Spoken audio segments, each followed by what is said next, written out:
You can look in the room and say we gave our best effort. Maybe the execution wasn't there, or just the little things weren't there, and kind of lost it. But tonight it just wasn't us. So I think a page like this to turn is pretty simple. I think it started 2 nights ago when Buffalo came in. I don't think they were ready to play that game, and clearly we're not ready to play tonight. And maybe it's a little bit of, seeing some of the guys out of their lineup, and you can't do that in this league. And it was, that was a hard lesson learned by a team that came in here and worked their tails off. I give their coaching staff a ton of credit for having those guys ready to go, because, they taught us a lesson in work ethic tonight. That's a tough pill to swallow, I think, if you're a head coach, when your team has the effort that the Lightning had against the Boston Bruins. And as Coop said, maybe it was a little bit carryover from the Buffalo game, even though the Lightning did win that. You're going to have games like this. Mish and I have talked about this during an 82-game season. It's maybe a little more stunning when you see it up close, and how lackluster the performance really was against the Bruins. Coop gave his reasons as to maybe why that happened. Nonetheless, the Lightning should be a tad ticked off heading into their game tomorrow against Carolina. We're going to talk about what we saw in the Bruins game, or maybe maybe not too much. We want to move on from it, depending on how you looked at it. We'll take your questions throughout. We are taping today's show. Mish has got to get out of here to get the flight to Carolina, so we want to make sure we're getting your questions in and talking about what we saw. But partner, I'll bring you into the conversation. Very rarely do you and I come on and we look at a game and just say, wow, I mean, that was just not a good showing by the Lightning. And sure, Boston, of course, had some things to do and say about how that outcome went, but it was a not a great performance. I don't know if the Lightning had a ton of jump to their game. I mean, the shots weren't great for both teams in terms of volume, and I don't know what else you want to say other than that was just a stinker, and you move on. Well, it's 2 games in a row now. The Lightning have played below standard, significantly below their standard, the standard that they want to have, and frankly that they have had for much of the last couple of months. I mean, I don't know if you want to go back to December. The Lightning had a pretty good December. They did not have a great record in January, but I'm not sure that was as much due to consistently poor play. As we said, they were snake bitten a bit offensively, and the things that happened in the games that they lost that led to those losses, which are not positive.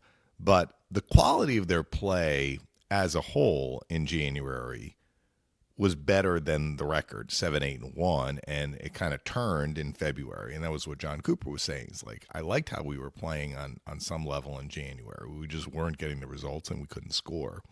So we've seen the last couple of games, the home win against Buffalo, where the Lightning kind of outscored their defensive problems and won 6-5, and then Saturday losing to Boston 4-0. I think we've seen a significant drop-off in the level of their play. Now, one game, they gave up 5 goals but scored 6 and were able to win. The other, they really gave up 2, and then they gave an empty netter, and then they were just pressing for a late goal, and they gave up a 2-on-1, which to me is kind of the game was already over at that point.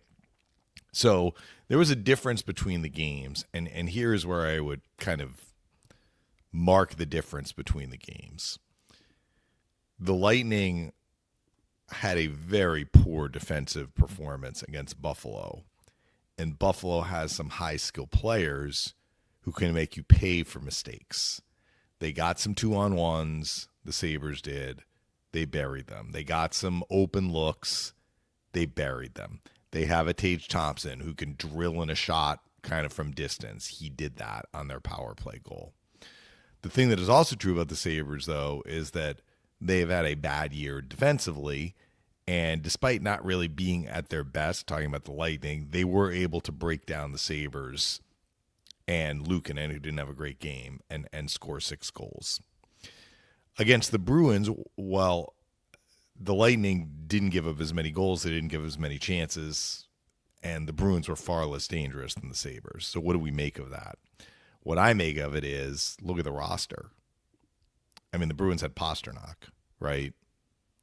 And, Morgan Geekie has 22 goals this year. But they don't have a Tage Thompson. They don't have a Peterka. They don't have some of the guys that can really fill the net from Dahlin, right? So had the Lightning taken on a Sabres-type team with the Sabres' offensive abilities on Saturday, we might have seen actually an uglier game.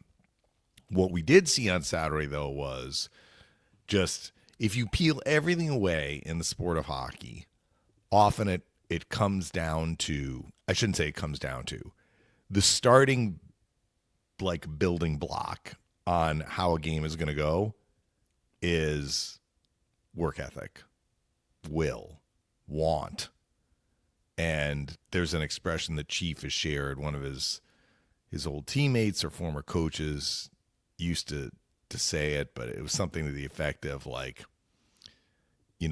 over skill, but will plus skill can't be beat. Will beat skill, but skill plus will can't be beat. Meaning that if you have a high skill team, but they get outworked, they're going to lose. But if you have skill and you bring the high work ethic, you're going to be a tough opponent. That's because, the want to win puck battles is going to really dictate flow of play in a game. In hockey, maybe more so than a lot of these other sports. An elite quarterback can kind of dictate the terms of how a football game is going to go, although if his offensive line doesn't give him protection, he's going to be under pressure. You know what I mean by that. A dominant pitching performance can tip the scales. A guy in the zone in basketball, the basketball is probably closer to hockey in that, you have to work hard on the court. But you're going to have a hard time accomplishing much of anything in the sport of hockey if you are going to be decisively outworked. And we saw it in the first 5 minutes of the game. I mean, the Bruins were just hungrier on pucks. They had the puck in the Tampa Bay defensive zone. In the first 5 minutes, the Bruins probably had 80% possession. And you could see right off the bat that the Lightning's want level wasn't as high as it needed to be. Now, is that due to what Coop alluded to? It's they looked at the roster on the other side and they're kind of I mean, they don't mean to do it, but it's kind of human nature sometimes.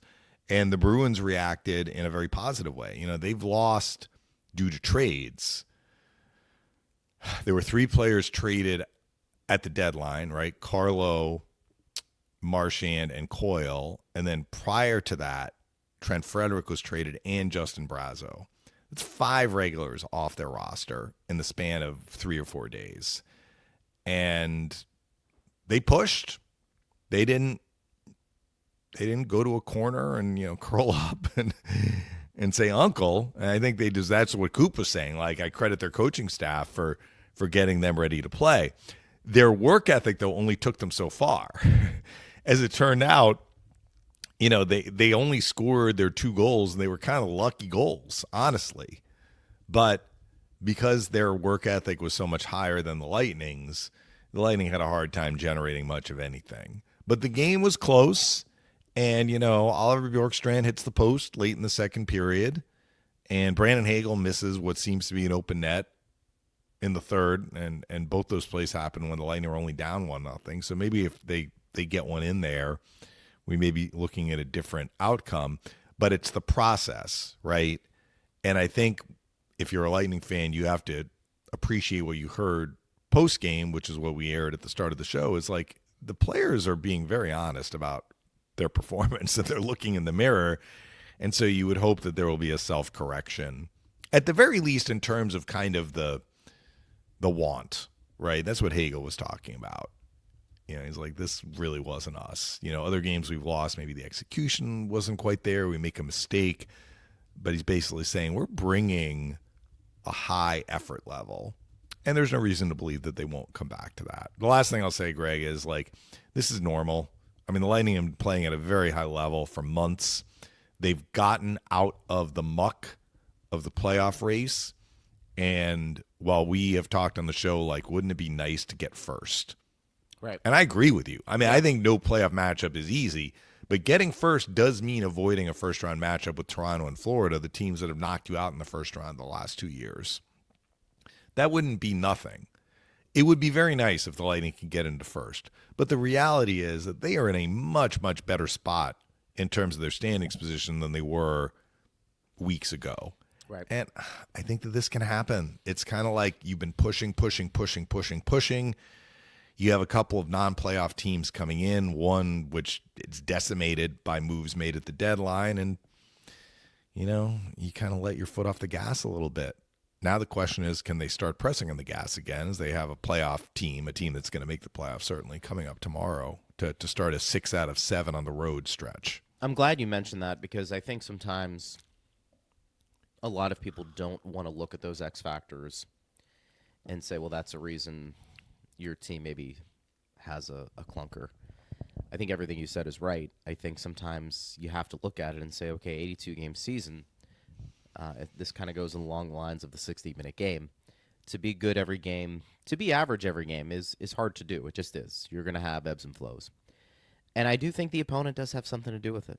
And John Cooper admitted that. So for those who will say the opponent shouldn't matter, you need to have a good effort game in and game out, in theory, you're right, for sure. Doesn't happen all the time. And this last game was a perfect example. I don't want to call it a trap game because I thought the letter on the jersey for the Bruins might have been enough for the Lightning to, overcome the fact that their team looked drastically different compared to the start of the season, meaning the Bruins. But I also acknowledge that the human part is very real in sports. So just as much as maybe Coop looked at that and said a little bit of a clunker, maybe it was the team we looked at and they made some moves and it's not the same team. That doesn't apply tomorrow. No. That does not apply tomorrow. So if you want to sit there and say, okay, it did over the weekend, okay, I'll meet you halfway for sure. That no doubt. But then you've got to come with a better effort against Carolina because that's a good team.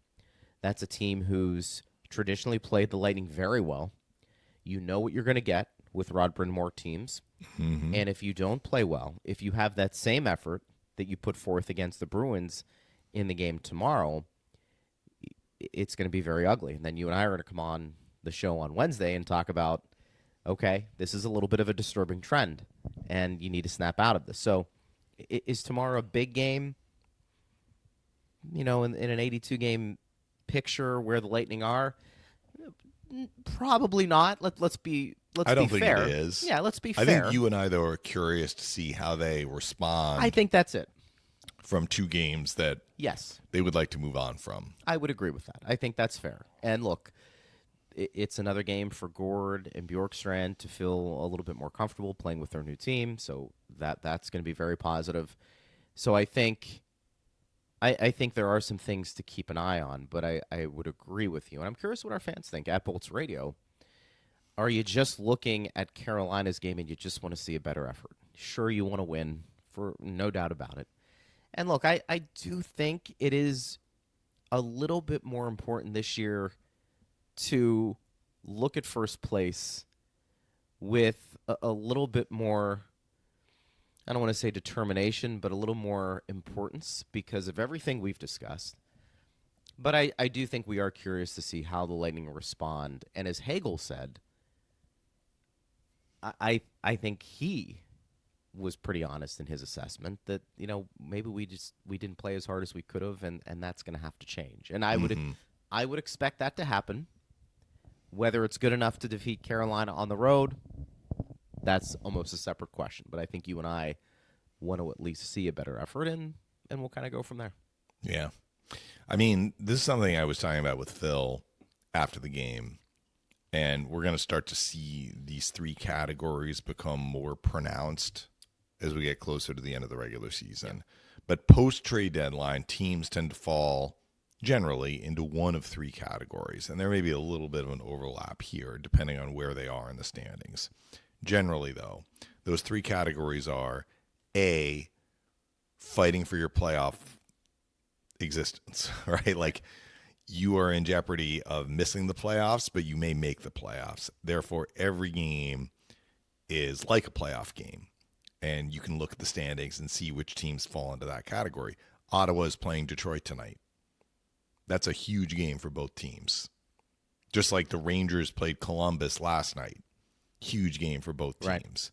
Right. And unless one of those teams, not one of those teams, unless a team in that category moves pretty far up or drops off, they're going to stay in that category until they're eliminated or clinch a playoff spot. The second category is kind of the category I think the Lightning have moved into, which is great news. But you are not in jeopardy of necessarily falling out of the playoff race. Now, you haven't clinched a playoff spot. It's way too early for that. But you are in a very advantageous position. And while you can talk a good game about, like, we need to keep playing at an extremely high level and, you know, we want to finish as high as we can, like, the reality is that you can lose a game and it's not going to mean that you're in jeopardy of missing the playoffs. And you're kind of in that jockeying for position mode. And then the third category would be, you know, teams like Buffalo and then Boston. Teams, I mean, Boston's not mathematically out of it, but after the moves they made, I would be surprised if we don't see more of a drop-off. And you can make the argument they're right on the edge based on their point total and games played and the teams around them and the number of teams they have to leap over. Buffalo for sure is in this category. Pittsburgh is in this category. Like, they're playing out the string. And they've probably moved some players at the deadline off the NHL roster. So they're getting either younger players, prospects, or players who move from a team in contention to a team that's not in contention. They're not going to be thrilled about that. How do you think Josh Norris is feeling right now, getting moved from Ottawa to Buffalo? Incredible. Yeah. So those teams lose more than they win, usually down the stretch, but they have the capability of knocking off a team in either of the other two categories because often their younger players are playing a hungry game, and sometimes because there's no pressure other than the pressure of just performing because you're an athlete, right? You're a major league athlete.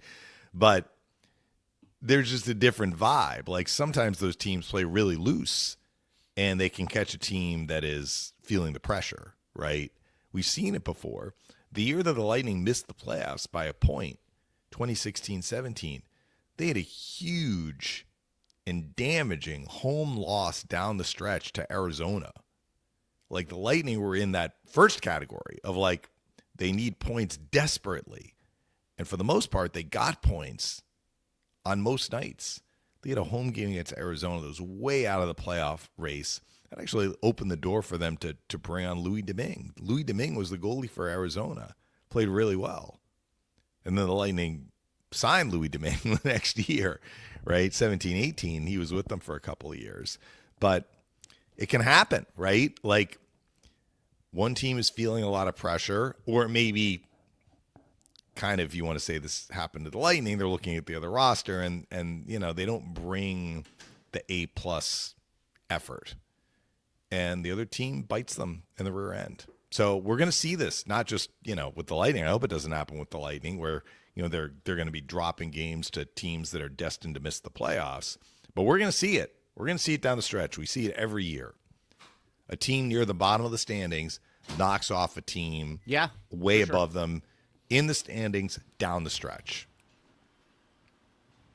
What's interesting about that, you're 100% right, and there's a couple of reasons why teams who are out of the playoff picture maybe have a few more of those upsets towards the end of the year against good teams than maybe at the beginning of the year. Mm-hmm. And I actually think it's really hard for those organizations to gauge what you have on your roster. And here's what I mean. I think we all agree it's a little easier to play, potentially, when you have nothing to play for. Yeah. Outside of your jobs. Now, that's what I meant about no pressure, which is probably not fair because, I mean, if you're in the NHL, you put a lot of pressure on yourself. I mean, you do. Let's use that as a given. That's a standard baseline, but there is a difference between a team that is a point out of a wild card spot and a team that is 21 points out of a wild That's a card great spot. point. You make a mistake, there's a good chance. Okay, you lose the game. Oh, we've lost a lot of games, so I'm not going to be sitting on the bench per se. I'm not saying it doesn't happen, but the margin of error is a little greater for those teams who are a little loosey-goosey towards the end of the year, who can play a little freer. I mean, you hear it all the time. They're going for it. Or, maybe they're trying things in a game that they wouldn't typically try, partner, if they're only 1 point out of a playoff spot and they need every point. I mean, the mindset's a little bit different. Just like you look at a team across from you that you should beat. Do you let your guard down? You probably do. Look, John Cooper just admitted that. So I think for teams in that spot, in some ways, I think it's harder to evaluate what you have, because you're asking yourself the question, are we playing better at the end of the year because we are getting better? Or are we playing better because the pressure's really off? If we make a mistake, it doesn't mean a ton because we're already out of the playoffs. And the consequences maybe aren't as great. So that to me, that's always a fascinating part. Are the Lightning going to be running into that to a degree towards the end of the year with teams who are out of the playoff spot that may be a little more challenging? That very well could be. I think what's going to be interesting for John Cooper and the team, and one of them is kind of out of their control, will be getting back to a certain level baseline of consistent play, and hopefully that starts tomorrow. Even when they weren't playing particularly well, we could look at the scoreboard, and the Lightning only gave up 2 goals. Yeah. Defensively it was pretty good. Now, again, maintaining that for a whole year, it's hard to do. For the most part, the Lightning have been pretty good there. The other thing, too, is... And they didn't have a bad defensive game on Saturday either. No. But I think some of that... Look, I'll give them credit. I mean, they didn't have the sorts of breakdowns that they had against the Sabres. The Pasternak to Koepke goal at the end of the game was a 2-on-1. That might have been the only odd man rush the Bruins had in the game. Good point. So, good point. I mean, the Lightning did take care of the kind of defensive side of the puck better than they did against Buffalo. But I think one reason why scoring chances were so low for the Bruins is they're just missing guys who can make plays. For sure. And Pasternak made a play. Yeah, on that cap, and they were aware of him, and he got loose a couple of times. But they were a little more dialed in on him than some of the other guys. Good point. I mean, that line that scored the goal, the first goal, Koepke, Middlestad, and Vinny Lettieri. I mean, they look like an all-star line. You're right. The Lightning weren't bringing the same level of attention to defending those 3 guys that they were when Pasternak was out on the ice. For sure, and that's a valid point. The second part was, and you can't really control it. You can to a degree, but it's staying healthy. And they played again without Victor Hedman, although he did take warm-ups. Yeah, that is clearly a positive. day-to-day situation, which is good news. That is good news. And so he wouldn't have taken warm-ups and kind of been poised to play if he weren't day-to-day. Nothing wrong with being cautious. No. Well, I mean, they have the 2 days, too, because they had Sunday off, and then today, as you said, we're pre-taping. It's a getaway day. But the team has a practice this morning, you and can then be the game cautious. is tomorrow. You can be cautious because you're in a pretty good spot, too. Look, right. If the Lightning were 1 point out of a playoff spot, is Victor Hedman in the lineup? Yeah, maybe. I mean, I think that's fair as well. So I think all of those factor in, but I think we're going to go back to if we don't see a good game tomorrow, I will be shocked. Not necessarily if they win or lose. Yeah, when you say good game, I think the effort level. That's fair. Back where it's been. That's fair. So you don't want these things to snowball, certainly. But Columbus, I'm going to use Columbus as an example. So Columbus has had a good year. Columbus is in a playoff spot. They've exceeded expectations, all that. So they come into Amalie on Tuesday, and they didn't have a very good game. They didn't. I mean, they had a lot of problems defensively. And while they showed what they can do offensively at the end of the night, they only scored 2 goals. Then they go into Sunrise, and they get shut out. I believe it was a shutout. So now you've lost 2 in a row in regulation. I think at the time they may have fallen out of wild card 1. They're in wild card 2. You're going to New York, playing the Rangers. They're right behind you in the standings. What happens? They win 7-3. Right. hat trick for Fantilli at Madison Square Garden. So I'm bringing this up as an example of teams do boomerang back, and Columbus deserves credit for not letting this snowball, right? So what's their MO this year? They score a lot, they give up a lot. They gave up 3 to the Rangers, but they scored 7, right? So they kind of rediscovered what has brought them success. That's what you want to see from the Lightning now that they are facing a stretch that should get their attention.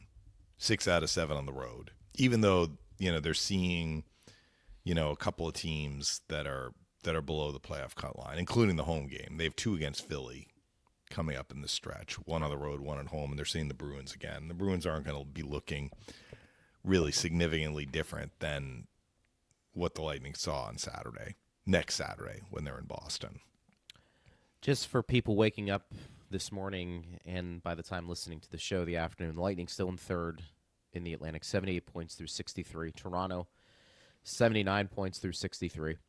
And then Florida, who's won 6 in a row, partner, 83 points through 64 games. Yeah. So, and look, Florida has a tough stretch coming up. I believe the Panthers are starting a 6-game road trip. And look, they're going to be seeing some teams like they start in Boston. So they're going to be seeing a team that's, much different looking than it did certainly earlier this year or last year or the year before. But the schedule is the schedule. And that can be a challenging stretch if you've got a lot of road games and you got a lot of back-to-backs. And the Panthers have 5 back-to-backs down the stretch. If they crush it, good for them. But I think there's an opportunity here still. I mean, certainly there's an opportunity for the Lightning to get into first place. But they're right there with Toronto. I mean, you're a point back, same number of games played. They could get ahead of Toronto. Yep. If they play well down the stretch in the final 19 games or whatever. And they have a head-to-head with Toronto at Amalie. The Maple Leafs and Panthers play 3 times against each other, which people might say, well, that's great. Well, if you want to get into first, you have to overtake both teams, right? So one of those teams is getting 2 points in each of those 3 games, but it also means that one team isn't. And I just mentioned, like, the Panthers have a tough schedule in terms of the intensity, which is, they have a couple of extra games played than the Lightning, but, I mean, 5 back-to-backs when you only have, what do they have, 17 games left? Yeah. How many games did you say they played? 65? They've played 64. Oh, 64. Okay. Yeah. So the Lightning have 1 game in hand. They're 5 points back. 18 games left, and 10 of those are going to be in a back-to-back situation. That's a pretty intense schedule. See how they handle it. Notice that Chris Drieger was their backup for all of about 48 hours, and then they've added both Vitek Vanacek, who played the other night or day or whenever they played who did they play? Buffalo, right, on Saturday. They won Buffalo Saturday 4-0. And then they also added Kaapo Kähkönen as the third goalie, who's another guy with NHL experience. What does that tell you? Well, I mean, they want insurance, but also they know that Bobrovsky's not going to be playing all these back-to-backs. And I guess they didn't want Drieger to be the guy. Here's the next 6 games for Florida, and they're all on the road. Yeah, this is their 6-game road trip. Yeah. Boston Tuesday, Toronto Thursday, Montreal on the 15th. Then the second game of the back-to-back, Islanders on the 16th. That's not an easy back-to-back at Montreal, at Islanders. And remember, I was telling you, Greg, during the Four Nations face-off, Montreal is the rare city where you actually have to, if you're going to the United States, you have to clear through the Montreal airport. Yeah. And people might be like, well, what's the big deal? Well, the other way to do it is you just get on the airplane and you would, in this case, fly to New York. And basically the customs person just comes on the plane, right? It's like checks you on the way out. Sure. It's way less complicated. Not complicated. Just there are fewer steps. It's quicker, right? Like going through the airport adds time. So that's a tough back-to-back. And the Islanders are going to have, I'm presuming, something to play for still because they're still in the race as we speak today. Yep, they are. Sorry, go ahead. No, you're fine. That's a Sunday, then on a Thursday. So then the Panthers will have a couple of days off. They'll take on Columbus on the 20th.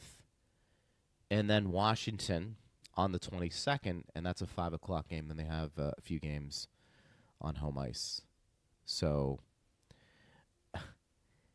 that's anytime you go on the road, that stuff. The thing you mentioned about Toronto, excuse me, and Florida having, 3 games remaining head-to-head, this is where that loser point comes in handy too.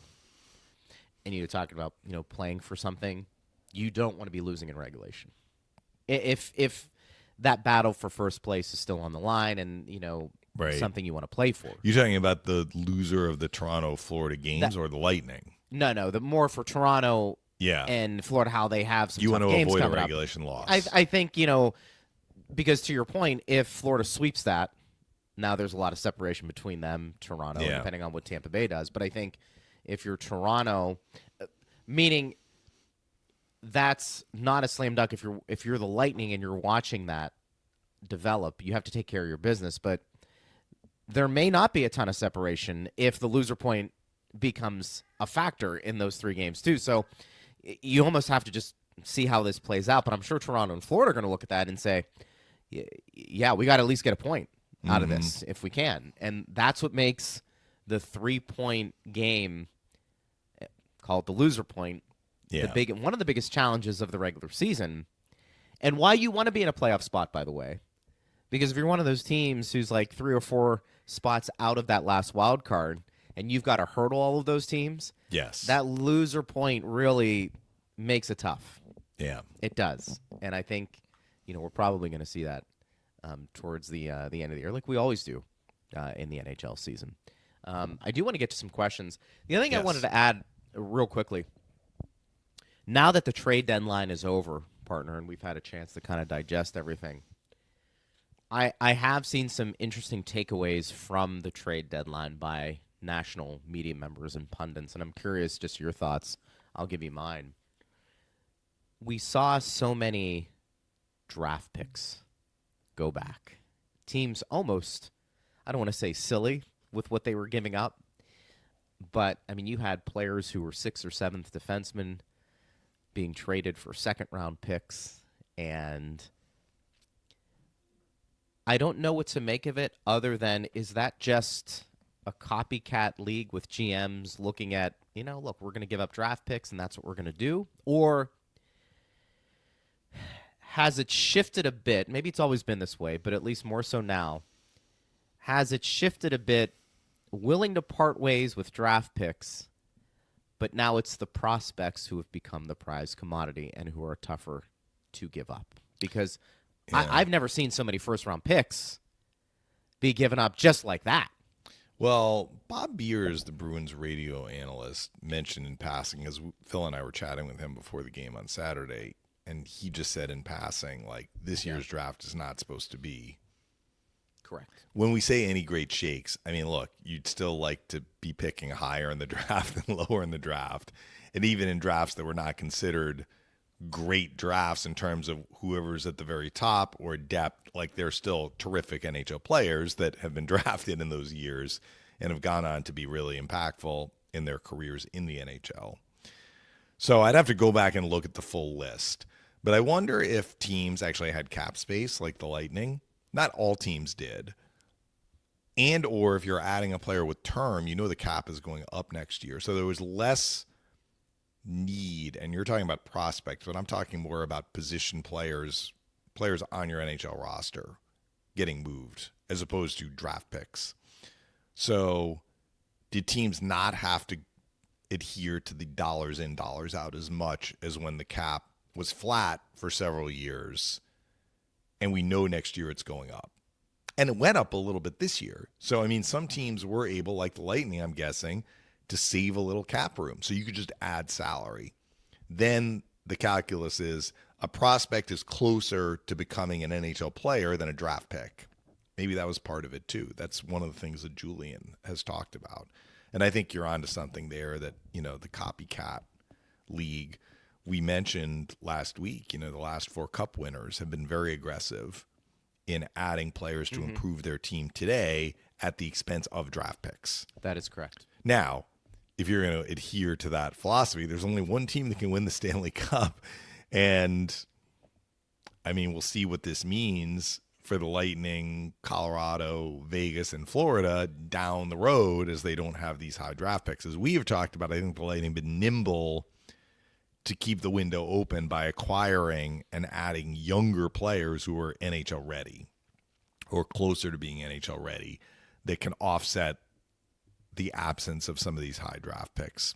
I don't know.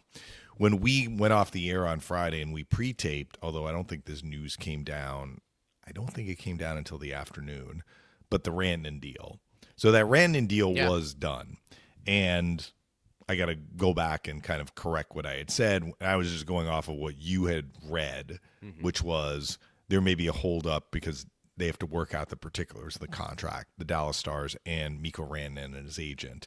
And I was like, what's going on with this guy? Like, what are his contract demands that it would now be 3 teams that can't work their way to a deal? Well, he got a deal done.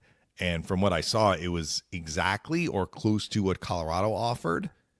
And he accepted that money from Dallas. So what I saw, a couple of things. First of all, no state income tax in Texas. That helps. So, I mean, that's a factor. But it may also have been that Rantanen was like, I can't rewind the clock here because I think he did want to stay in Colorado. That was his team. They can be a cup contender for years to come. And I don't know if this was at all going into what he was thinking, but he's like, you know what, this may be as good as I'm going to get. Or now having potentially switched a second time in a matter of months, this contract is fine. Like, I don't need to ask for more. I kind of like to go to Dallas. Now that I've seen what it's like in Carolina, let's just get this done, right? And so maybe his mindset changed a little bit now that he's had to uproot twice. Who knows? And maybe it was the state income tax. I don't know. I mean, like, that is an advantage. It's not as much of an advantage as, I mean, it's not like you pay no state income tax on 82 games. You pay no state income tax on 41 games, and then any road game that is being played in a state with no income tax, state income tax. Right. So, like, when the Stars play the Lightning, the players on both those teams do not get taxed for state tax. But when the Stars go play the Rangers in New York, every player who plays in that game gets paid for that game. That is subject to the state income tax in New York. Same in California, same in Missouri, whatever. So, yes, there are savings, but it's not like whatever the number is to zero. It's just that you are saving. How much are you saving? Does that move the needle for some players? Maybe it does. And there is state income tax in Colorado. So, I mean, there is a difference there in the, whatever the number was, 12 times 8, 12 million a year times 8 years. Sure. But if you were to ask me, I bet it has more to do with the fact that things look a little different now for him than when he had just been a member of the Colorado Avalanche. He thought he was going to stay a member of the Colorado Avalanche. He never thought that they would actually trade him. I mean, it sounded like, based on his comments, he's like, I thought we were going to work out a deal. And he's like, well, maybe I need to come off whatever I think my demand should be. Let's get it. Dallas is a good team. I want to go there. Let's get this deal done. And maybe it was a little bit that, or maybe a lot that. That was my take. That was the big move. And it was shocking because he was moved twice in the same year. But what did Carolina get? Logan Stankoven is a good player. Is he Mikko Rantanen? No, but he's younger than Rantanen. And the Stars gave up a pretty good NHL player in that deal. And I'm pretty sure Carolina got a bunch of, didn't they get some draft picks too? Yeah. I mean, so would you agree? I think Dallas, like Colorado, they're in the win now mode. Yeah. They've done a good job. But they signed him for 8 years, Greg. They did. So they did. I mean, but remember, you and I discussed this. I think if you are going to sign long-term deals and you want to get your guy in free agency, you're going to sacrifice term. That's usually where you see it, to help even out the cost. So that 8-year deal, is Rantanen going to see that 8 years in Dallas? I don't, my sense is probably not. How old is he? He's in his. Is he? Yeah, now I'm going to look up. Is he in his 30s? Bear with me. Late 20s? I think he may be in his late 20s, but I'm spitballing a little bit. So you Well, talk and I'll look up I was his going to say, info. regardless, I think you're looking at that contract and you're saying, all right, he's in the prime of his career. Realistically, we want 4 to 5 good years from him. And then, that back end of the contract, let's see kind of how it plays out. But I think Dallas, very similar to Colorado, is in a win-now mode. Mm-hmm. Dallas hasn't been able to break through, and I think they've actually done a pretty good job. Like the Lightning, although not at the highest degree, of restocking after the Ben Sagan core Yeah. couldn't break through. Then they have another wave of some younger players. They've had a great wave. Yeah. I mean, they hit it out of the park in the 2017 draft. They got Heiskanen, Ottinger, and Jason Robertson. That's in an the incredible same draft. That's an incredible draft. And so it's like the Lightning. That can kind of set you up. I mean, Ben and Sagan are still, productive players. But Sagan's been hurt a Yeah. lot, and he's hurt this year.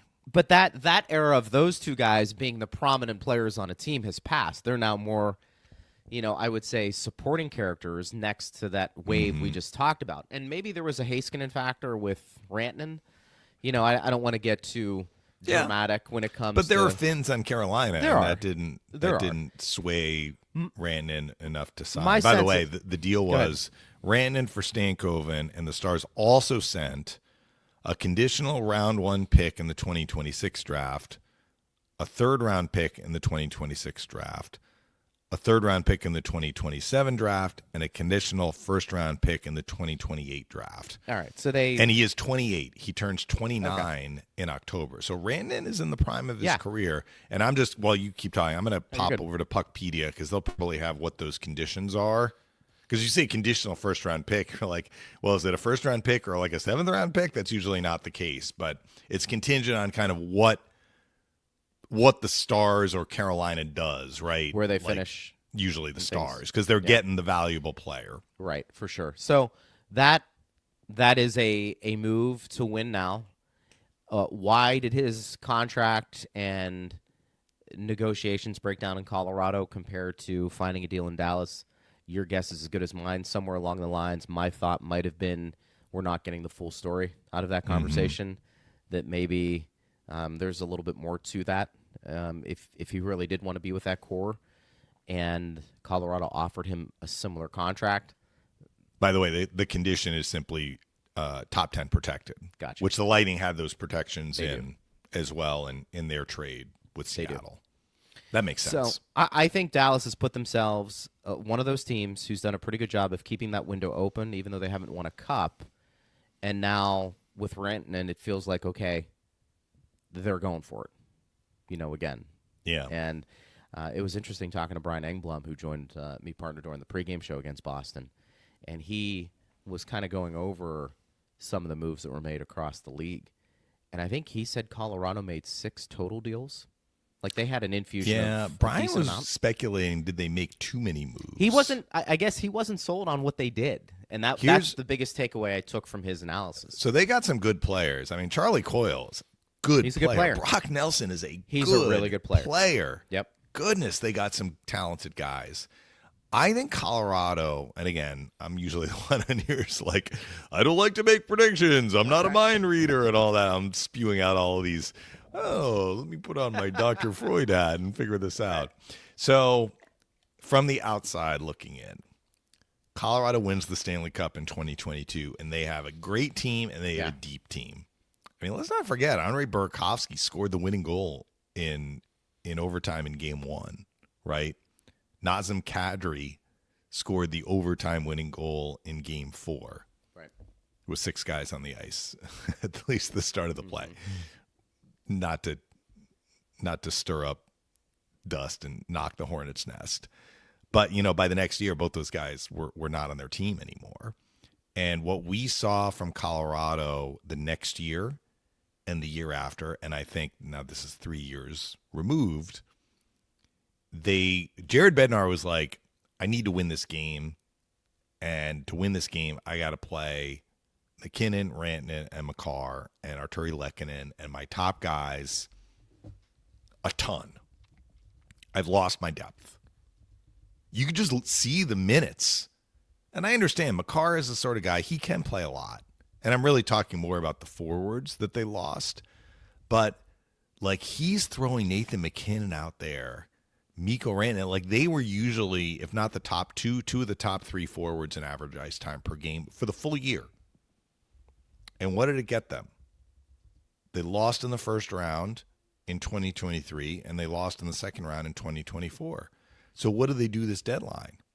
They address their depth. I mean, that's how I look at it. And you might say, well, Brock Nelson is a top six. Well, however they want to put him in there. Maybe they use him as a top six, but somebody else then who's been in the top six slots down. And I think Colorado understood what really helped them win the cup, as great as Makar was in that playoff run, as great as McKinnon was, as great as Rantanen was, as great as Landeskog was, who's not on their team anymore. But, I mean, he is, but he hasn't played since then. As great as Nichushkin was in that playoff run, who has been kind of dealing with some personal stuff since then, but he's playing again. I think just as significantly, they had a very deep roster, and they're looking to address that best they can at the deadline. I don't know how many of these guys are going to stay beyond this year. I mean, I'm pretty sure, I know Nelson's up after this year, and Coyle might be up too. Who knows if they're going to be able to keep them. But this is a signal to me that, like, they understood what they needed.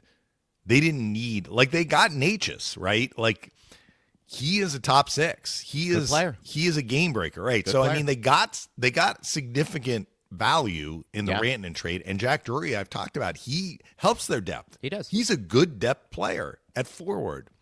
But I think that's what this deadline was about. And Brian may be proven right if he feels like sometimes you can shuffle the deck too much and you mess up chemistry. But I'm going to give the Avalanche the benefit of the doubt. It's like they know their team, and they were aggressive. They were aggressive at the deadline. And you wonder, did you have to do something bigger, knowing that Rantanen left, and I think left a sour taste in some of those players' mouths? Can you tell me that McKinnon was happy that he saw Rantanen leave? Yeah. So maybe you had to look at this and say, okay, let's make sure we cover all our bases to make sure that, our best players understand that we are in this. That Rantanen one didn't work out the way we wanted it to. We obviously wanted to keep him, but here's Brock Nelson. Here's Charlie Coyle. I mean, we brought in some guys. And can you make the case that Colorado addressed maybe one of their weaknesses, which was depth? Well, that's what I'm saying. That's what I mean. Yeah, they tried to. The proof will be in the pudding. Yeah. That is a beast of a division, assuming they're going to be in that division. I mean, if they finish as a wild card, it's possible they're going to move to the other division. Correct. But we'll see. Minnesota might fall out of third. Minnesota lost to Pittsburgh. That's what were you just talking about? Jeez. A team that's in the playoff mix against a team that's out of the playoffs. You know who beat them in net?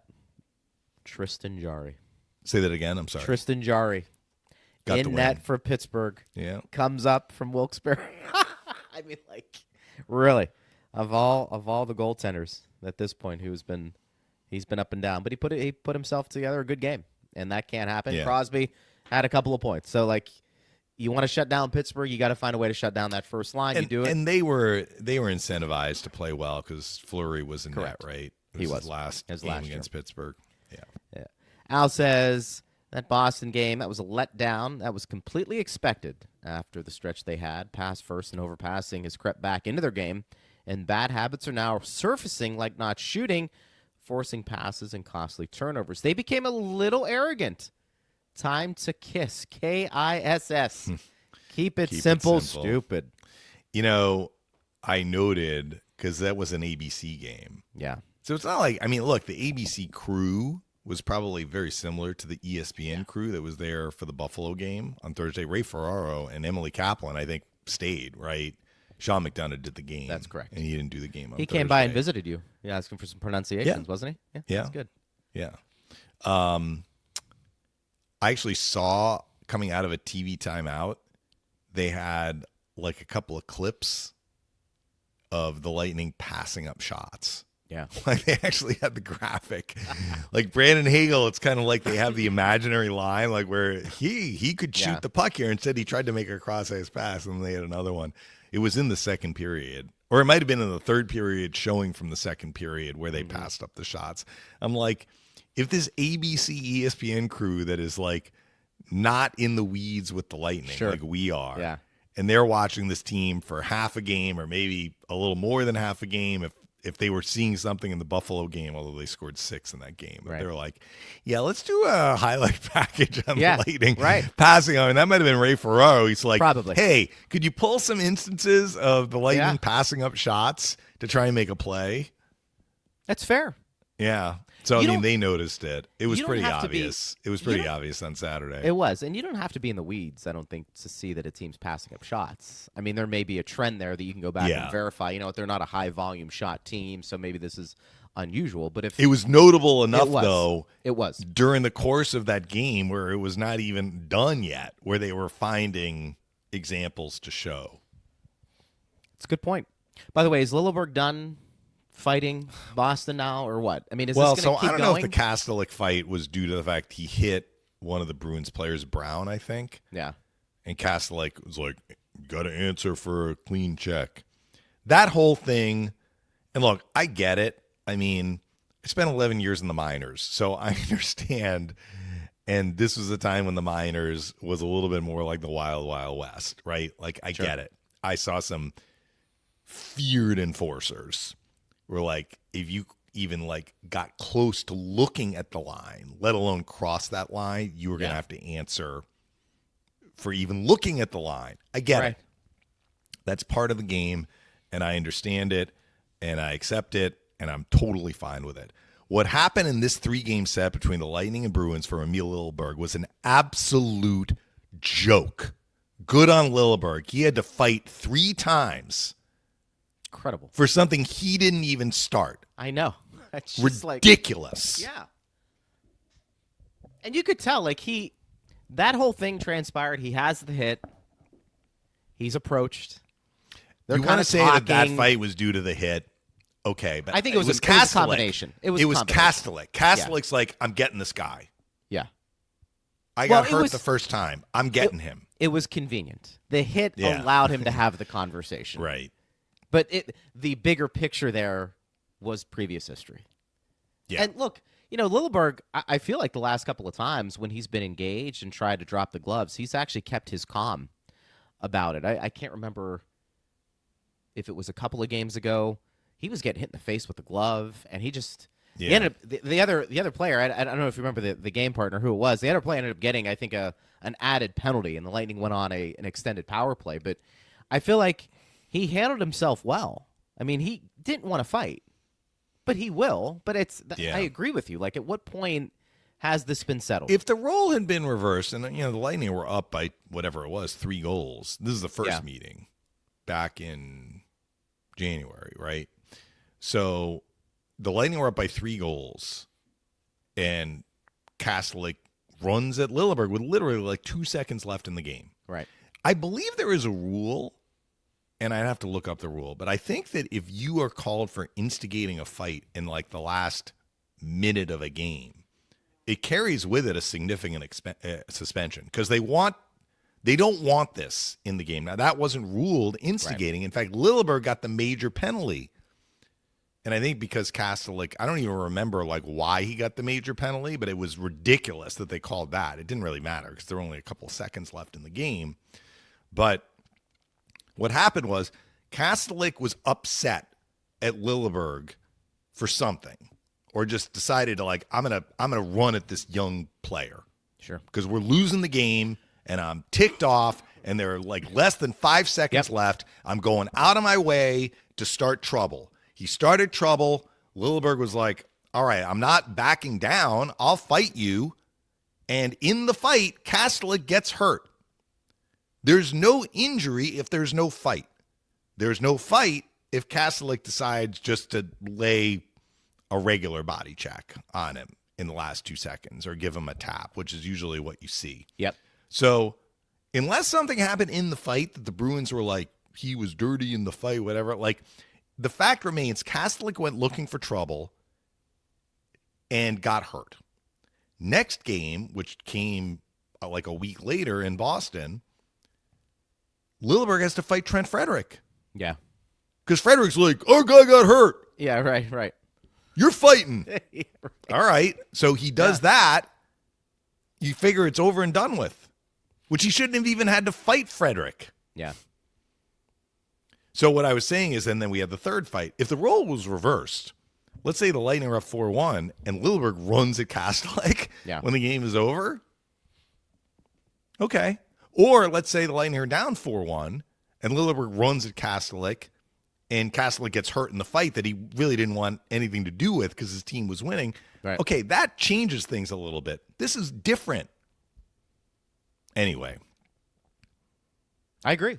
We'll see if there's a fourth fight that Lilleberg has to have next week. Yeah, let's hope not. I think at this point it's probably done. I think everybody understands that. Okay. Yeah, and plus both teams are in different spots too. So let's kind of move away from the antics and let's focus on hockey. And that's what the Lightning are going to hopefully do tomorrow against Carolina.